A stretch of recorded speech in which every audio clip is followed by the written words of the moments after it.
the Louisiana Hayride. Come along, everybody, come along. Come on, Louisiana ride. We're gonna have a Louisiana Hayride tonight. Yes, it's Saturday night and time for one of America's most colorful country music shows, starring some of the nation's top entertainers.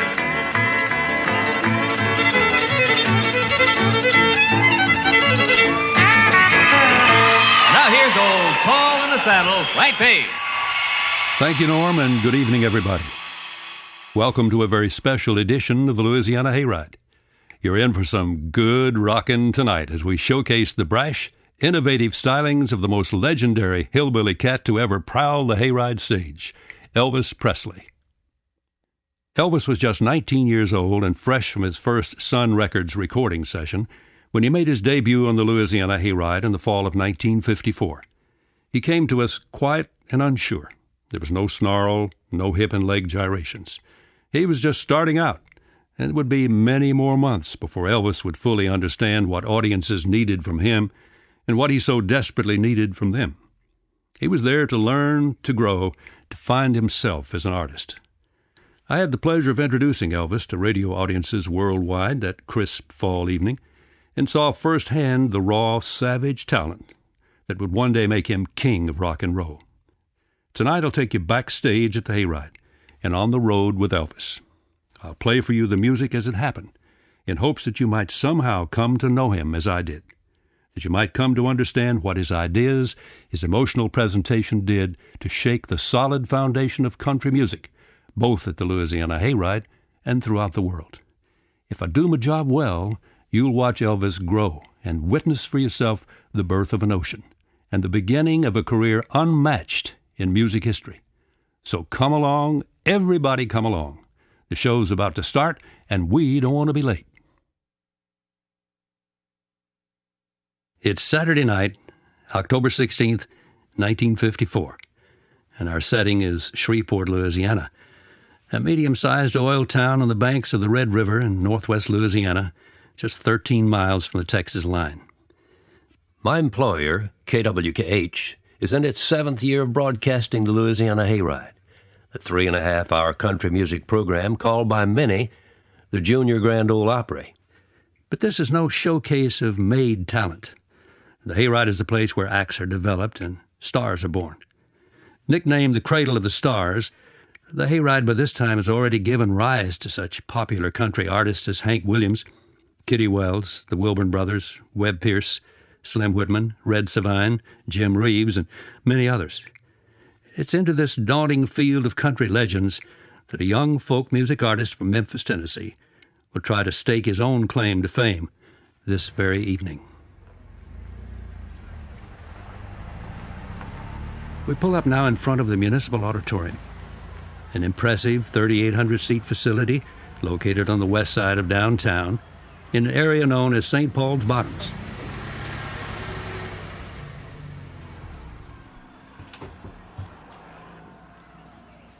At the turn of the century, this neighborhood was part of one of the largest legal red light districts in the country.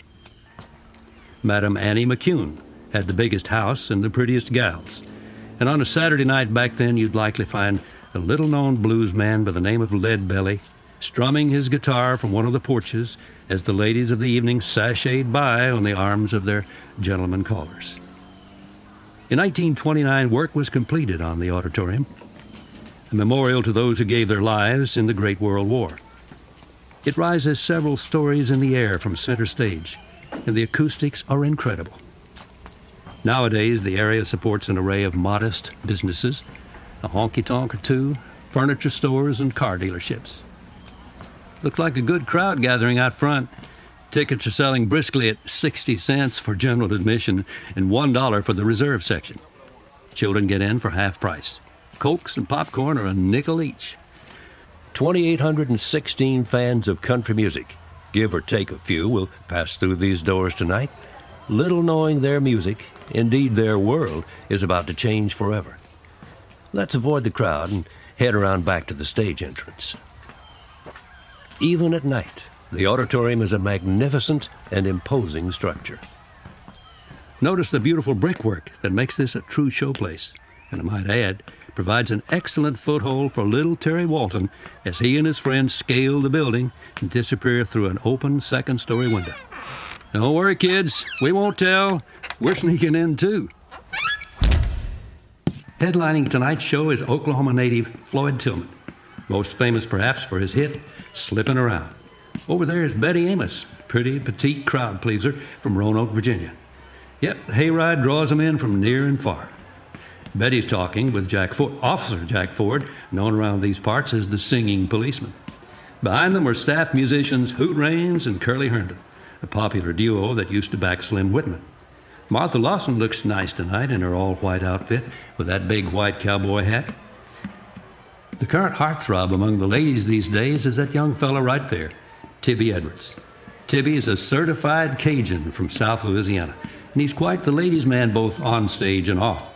And speaking of South Louisiana, there's Jimmy C. Newman, who hails from deep in the bayou country near Big Mamou. Jimmy's just had a hit with Cry, Cry, Darling, and he's quick to tell you the C in his name stands for Cajun. City folks call it hillbilly music, backwoods noise played by barefoot moonshiners with toothless grins and straw hats, but we know better. There seems to be almost as many people backstage as there are out front. Singers, fans, musicians, agents, managers, promoters, you name it. Folks wander around backstage and in and out of the dressing rooms all night long. This is their big Saturday night social event. Chance to mingle, trade guitar licks, see and be seen, maybe even book a tour or ink a record deal. A search of the dressing rooms or coat pockets might even turn up a flask or two of whiskey, but you didn't hear it from me. The larger main dressing rooms are just up those stairs over there, but we got a few tucked in the corners as well. Number 2 is occupied by Merle Kilgore, 20-year-old disc jockey from nearby Spring Hill. Tonight he'll sing More and More, a song he wrote for Webb Pierce. It debuted last week and will ride the charts for the next 29 weeks, becoming Webb's 8th #1 hit record. The Hayride doesn't have an artist services bureau, at least not yet. But if you're looking for a booking agent, manager, talent scout, sideman, teacher, songwriter, just somebody to jam with, you'll find them all in this man, Tillman Franks. Thank you, Frank. Tillman managed Webb and Slim Whitman during most of their time here, and now reps Johnny Horton and the duo Jimmy and Johnny. Coming off stage now is the producer of our show and chief MC, Horace Logan. He's dressed the part of the bad guy tonight in his all-black cowboy outfit, but Horace has a big heart and has helped a lot of folks up the ladder of success. Those pearl-handled revolvers he's toting are real, incidentally. Last year, Webb bet him folks would never buy that silly song, Bimbo, that had recently been cut by one of our announcers. Well, Jim Reeves sold 600,000 copies of Bimbo and cost Webb a couple of fine firearms. Horace has worn them every Saturday night since. It's just about 9 o'clock now, and the Hayride's beginning its second hour of broadcast. In just a few moments, I'll be introducing to the world that young man over there in the pink jacket. Black shirt, clip-on bow tie. Kind of stands out all among those bright Western outfits, huh? Those two fellas with him, sidemen, Bill Black, Scotty Moore. Their Western shirts and black ties seem a better fit. You look nice tonight, fellas. Elvis, we're just about ready for you. Floyd just finished up, and Jenny's up next. She'll sing her song in, and then you're up. Are you fellas all set? Yes, sir. All right, then loosen up a little. You'll do fine. Looking out at the audience tonight, I see very few young people. Typically, they can be found running around the upper levels of the auditorium, marveling at the spectacular view from way up high. But tonight, they're in short supply. Every week, the Hayride attracts a flock of agents, record promoters, and even a few spies from the Opry's parent station, WSM. And just over there is Mel Forey, a promoter with Acuff Rose Publishing.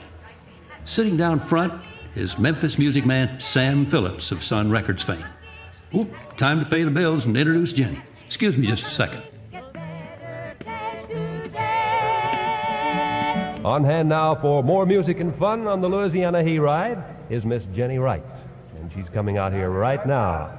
Miss Jenny Wright, you girls pay close attention now because Jenny's going to tell you what to do in order to get married. You ready?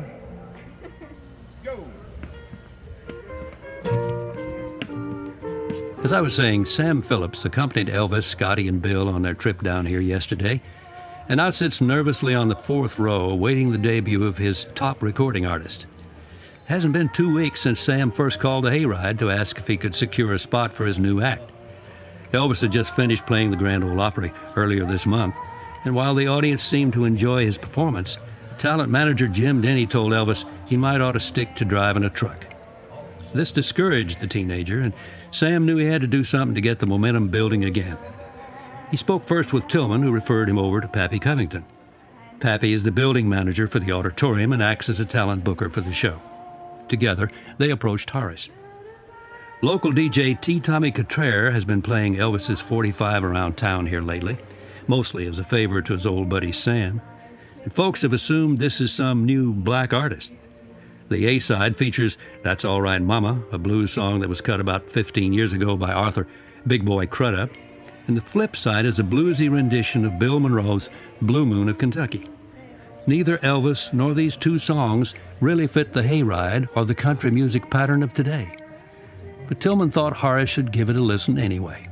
If the truth be known, Tillman was trying to free up Jimmy and Johnny for some higher-paying gigs out of town, and filling the spot with Elvis seemed like the quickest and best solution.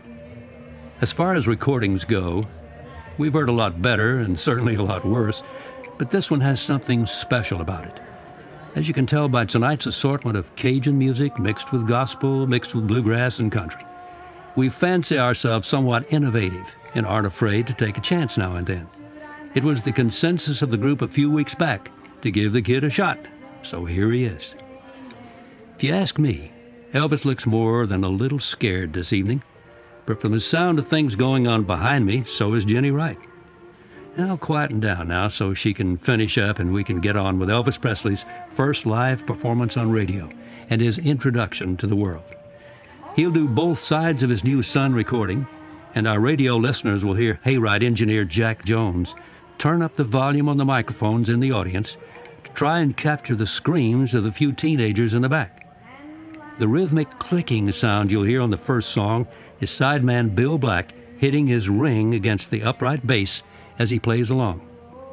Horace usually introduces the main attractions on the Hayride, but since Elvis is an unknown, I will do the honors. I'll be standing here stage right, and Elvis will be over there 40 feet stage left. And you'll notice there are no monitors, so it'll be difficult at best for us to hear each other. You'll have no problem, though, so take a seat over there and prepare to witness history in the making. I'll meet you back here right after the performance. Just a few weeks ago, a young man from Memphis, Tennessee, recorded a song on the Sun label, and in just a matter of a few weeks, that record has skyrocketed right up the charts. It's really doing good all over the country. He's only 19 years old. He has a new, distinctive style. Elvis Presley. Let's give him a nice hand. We've been singing his songs around here for weeks and weeks and weeks. Elvis, how are you this evening? It's fine. How you, sir? Are you all geared up with your all band there? geared up. So let us hear your songs. Well, I'd like to say how happy we are to be down here. It's a real honor for us to get a chance to appear on the Louisiana Hayride. We're going to do a song for you. You got anything else to say?